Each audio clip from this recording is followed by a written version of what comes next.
Le 1er août 1960, le Dahomey acquiert son indépendance et s'affranchit de 70 ans de domination française. Une indépendance négociée sans effusion de sang et célébrée par son président Premier ministre Hubert Maga. C'est pour nous un jour d'allégresse, jour qui constatera l'union de tous les enfants de ce pays pour la paix et la fraternité, jour qui marquera un nouveau pas en avant de l'Afrique vers un avenir meilleur.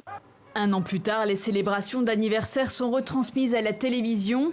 Après plusieurs coups d'État, le Dahomey change de nom et devient le Bénin en 1975, au cours d'une phase révolutionnaire marxiste-léniniste. Puis le multipartisme et l'alternance deviennent la règle dans les années 1990.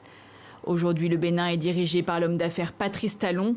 Celui à qui l'opposition reproche un virage autoritaire appelle à sortir de l'euphorie des indépendances. Il n'y a pas de réelle indépendance, de réelle liberté sans développement qui nécessite le travail acharné et une prise de conscience effective de nos devoirs.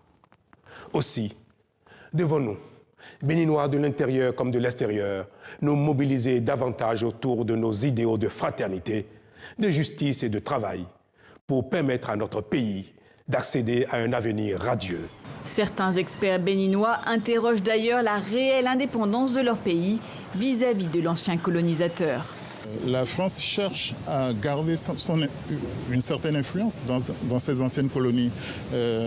C'est des rapports historiques qui ont été faits à la fois de domination, d'acceptation mutuelle, mais également de tentatives permanentes de maintien de l'influence que la France a pu avoir. Parler de l'indépendance économique, c'est difficile parce que nous n'avons pas fait les choix nécessaires pour aller vers l'indépendance économique.